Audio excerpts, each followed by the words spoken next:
Sobat Polri, dimanapun Anda berada, senang sekali saya, Brigadir Lutfia Aziati, bisa menjumpai Anda dalam Polres Prabu Muli Podcast yang akan memberikan informasi-informasi penting dan juga menarik bersama dengan bintang tamu spesial yang akan kami hadirkan di studio Polres Prabu Muli Podcast. Dan pada hari ini saya telah kedatangan tamu istimewa merupakan seorang kepala BPBD Kota Prabu Muli, yaitu Bapak Sriono SH. Halo Bapak, apa kabarnya hari ini Pak? Halo juga, alhamdulillah kabar baik luar biasa. Luar biasa sehat ya Pak ya. Dan Bapak Sriono SH ini merupakan kepala BPBD Kota Prabu Muli yang sudah menjabat sejak tahun 2020. Benar ya Pak ya? Benar. Gimana nih Pak, suka duka menjadi kepala BPBD Kota Prabu Muli Pak?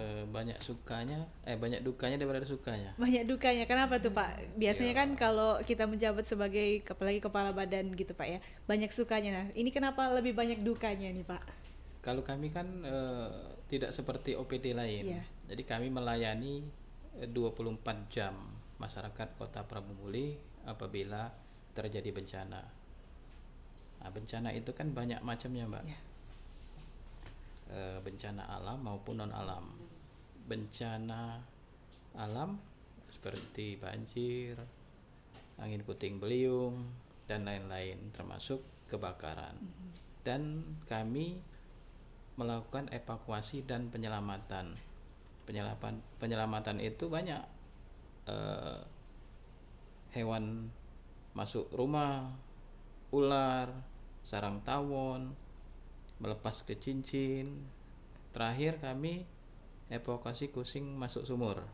Itu Pak. Jadi lebih banyak dukanya ya Pak ya daripada sukanya. Mungkin juga sebenarnya kehadiran dari BPBD sendiri itu tidak diharapkan oleh masyarakat ya Pak ya. Karena kalau udah anggota BPBD yang datang itu berarti karena ada bencana, bener nggak sih Pak? Enggak juga sih. Iya nggak juga. Nah, jadi BPBD hadir itu bukan dalam artian selalu bencana. Iya. Jadi bisa memberikan edukasi ke masyarakat, juga bisa ke anak TK, SD, SMP dan perguruan tinggi yang ada di Kota Prabu Muli. Ya, berarti nggak cuma hadir karena bencana, tapi juga bisa memberikan edukasi nih kepada masyarakat. Nah, saat ini kan sedang musim hujan ya Pak ya. Apalagi saat ini curah hujan yang terjadi itu cukup sering dan dengan volume air yang lebih banyak. Nah, gimana nih Pak pantauan bencana dari BPBD sendiri? Apakah ada pantauan bencana yang dilaksanakan secara rutin oleh BPBD Pak? Dari BPBD pantau bencana yang ada di Kota Prabu Muli, kami melakukan proses peninjauan yang diketuai oleh ketua tim kasih pencegahan dan kesiapsiagaan. Jadi teman-teman dari BPBD itu dibentuk tim untuk melakukan sosialisasi, peninjauan lapangan baik dari desa, kelurahan, RT, memberikan edukasi kepada masyarakat agar terjadinya bencana. Ya, berarti selain berdinas di kantor, ada juga di bagian lapangan untuk melakukan peninjauan ke lapangan langsung nih Pak ya, memetakan bagaimana daerah di mana-mana bagian daerah yang rawan akan bencana. Untuk peta kerawanannya sendiri ada nggak di Pak di BPBD Pak? Kami sudah memetakan daerah-daerah rawan bencana. Contoh yang kami petakan daerah rawan-rawan bencana seperti banjir, angin puting beliung, kebakaran lahan maupun kebakaran rumah. Itu. Berarti sudah ada peta yang kira-kira daerah mana nih. Jadi mungkin untuk penanggulangannya atau pencegahannya lebih maksimalkan di daerah-daerah yang terdapat di peta rawan bencana itu, bentar ya Pak ya. Betul. Nah, jadi daerah-daerah yang rawan bencana itu seperti sepanjang aliran sungai Kelkar, baik di sepanjang aliran sungai maupun di Kelurahan Mangga Besar. Terus kalau angin puting beliung itu wilayah RKT. Banjir sebagian di Kelurahan Paiputan. Karena itu Kalau ada kebakaran aliran sungai. hutan dan lahan itu ada Kecamatan Cambai, RKT, Kecamatan Barat. Ya. Kalau pemukiman penduduk, nah kalau kebakaran pemukiman itu kita tidak bisa diprediksi kan? Ya, benar sekali. Kapan terjadi? Daerah-daerah agak susah kalau dipetakan. Karena terjadi kadang-kadang kalau kebakaran itu bisa karena konsleting arus listrik, benar Pak ya, atau karena mungkin ada ibu-ibu masak lupa matikan kompor, itu Ya. kita tidak bisa memprediksi kalau kebakaran. Nah, untuk yang peta kerawanan banjir tadi itu kan ada di daerah aliran sungai ya Pak ya, seperti di Sungai Klekar atau di aliran Sungai Lematang seperti daerah Payu Putat. Ada gak nih Pak, ada proses pencegahan untuk meminimalisir bencana banjir yang terjadi di daerah aliran sungai itu sendiri Pak?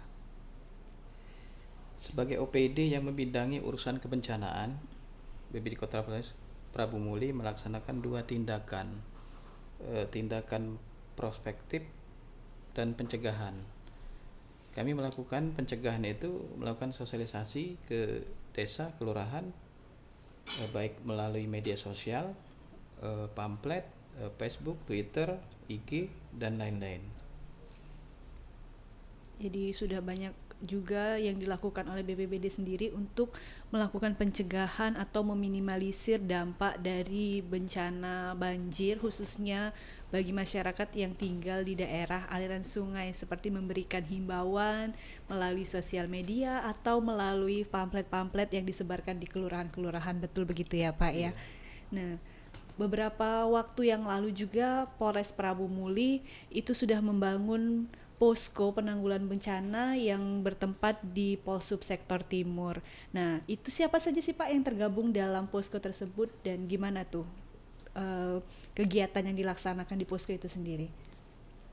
Kegiatan yang akan dilaksanakan itu seperti penanganan bencana banjir, kemarau, angin puting beliung, dan termasuk karhutla.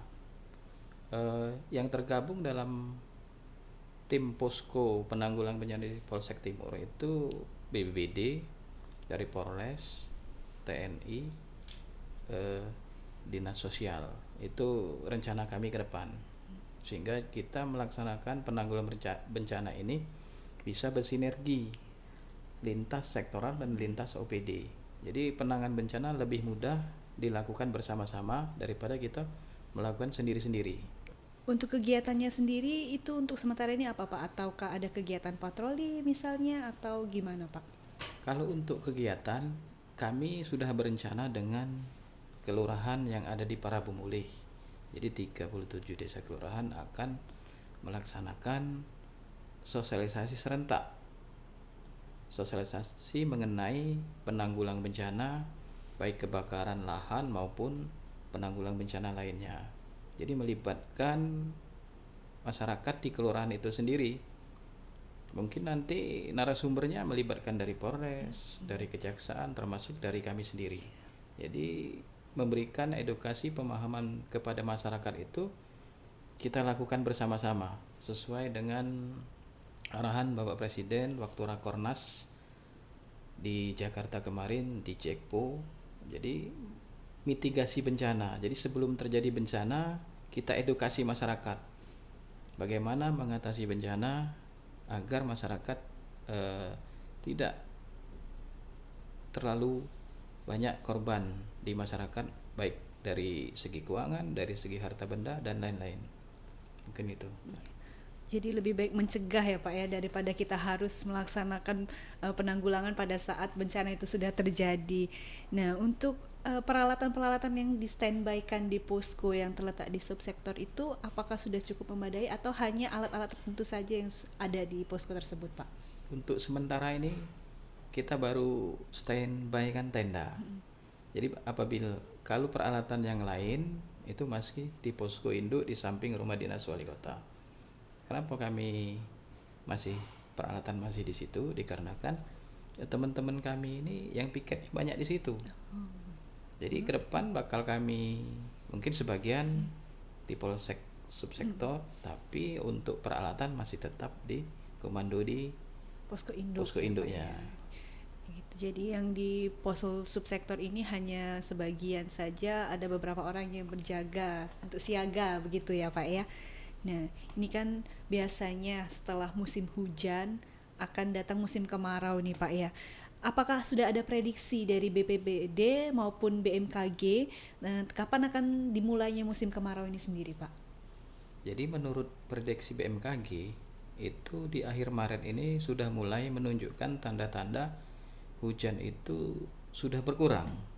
Dalam artian hujan sudah berkurang, akan memasuki fase persiapan kemarau.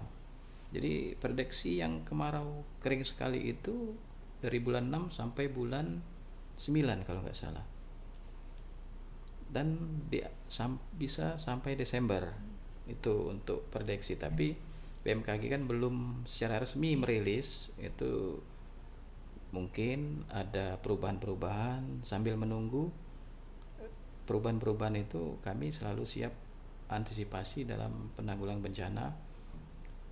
Kami selalu koordinasi juga dengan Pak Kapolres sama tim Tantura. Itu Mbak. Ya, jadi sebelum musim kemarau tiba ini sudah ada langkah-langkah terlebih dahulu ya sudah dilaksanakan ya Pak ya, seperti yang pastinya sosialisasi dan juga memberikan edukasi kepada masyarakat apabila nanti saatnya musim kemarau sudah tiba. Dan apa saja nih Pak langkah-langkah yang akan dilakukan oleh BPBD khususnya pada saat nanti musim kemarau, karena kan biasanya pada saat musim kemarau ada warga yang membuka lahan atau membuka kebun dengan membakar. Apa nih Pak yang harus dilakukan, yang akan dilakukan oleh BPBD sendiri? Kami akan melakukan sosialisasi tentang aturan-aturan, larangan-larangan membakar hutan dan lahan. Dalam artian sesuai dengan undang-undang dan maklumat Bapak Kapolda, pelarangan pembakaran hutan dan lahan itu sudah tertuang di situ. Jadi kami himbau kepada masyarakat agar tidak membakar hutan dan lahan. Kemudian dalam seandainya masyarakat buka hutan dan lahan itu terpantau oleh hotspot. Hotspotnya dari BNPB, nanti langsung ke kami turun ke lapangan untuk mengecek titik api yang laporan dari titik BNPB, titik hotspot tadi. Selain titik hotspot itu sendiri, kabarnya juga ada patroli udara, benar nggak sih Pak? Itu untuk memantau daerah-daerah yang melakukan pembakaran hutan atau lahan gitu Pak? Benar Mbak.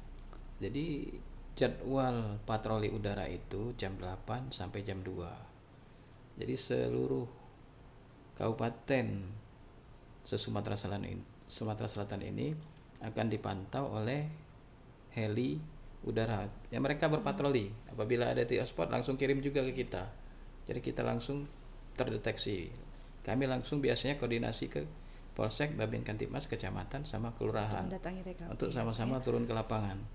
Tapi untuk wilayah-wilayah sendiri kita tidak tahu ya Pak ya, di mana yang harus akan didatangi oleh tim patroli udara ini sendiri.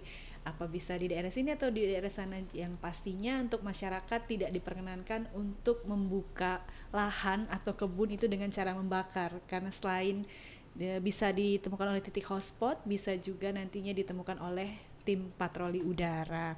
Nah, kira-kira nih Pak, apa nih pesan-pesan untuk masyarakat yang akan membuka lahan untuk mengantisipasi karhutla ini sendiri? Himbauannya agar tidak membuka lahan dan kebun dengan cara membakar. Apabila kita membuka lahan dan kebun, cara membakar itu efeknya itu terhadap atmosfer kita sendiri kan, udara dan lain-lain, sehingga untuk udaranya kurang bagus, untuk kesehatan kita juga, dan termasuk merugikan lingkungan sekitar apabila kita melakukan pembakaran hutan dan lahan itu. Jadi selain ancaman terhadap kesehatan, juga bisa diancam dengan undang-undang ya Pak ya, orang yang membuka lahan atau kebun dengan cara membakar ini, dan bisa dipidana juga. Selain itu ada lagi kira-kira Pak pesan-pesan yang akan disampaikan kepada masyarakat? Pesan-pesan yang kami sampaikan kepada masyarakat, mari kita jaga alam, alam jaga kita. Kalau memang membutuhkan pertolongan, membutuhkan kami, silakan hubungi di nomor telepon 0713 300 696. Kami melayani masyarakat Kota Prabu Muli 24 jam, tidak dipungut biaya sepeser pun. Nah, nih jadi buat warga Kota Prabu Muli yang membutuhkan bantuan dari BPBD bisa menghubungi nomor telepon BPBD di 0713 300 696. BPBD ini siaga 24 jam dan juga tidak dipungut biaya apapun. Bener banget ya Pak ya. Nah, inilah dari akhir dari perbincangan kita pada hari ini. Nantikan kami dengan bintang tamu spesial lainnya akan kami undang di studio Polres Prabu Muli Podcast. Dan sebelumnya, apabila masyarakat juga membutuhkan bantuan polisi, bisa menghubungi call center Polri di 110 atau call center Polda Sumsel di 0813 7002 110 atau di call center Polres Prabu Muli 0811 7856 dan 110. Saya Brigade Lutfia Aziati, sampai jumpa dan salam presisi.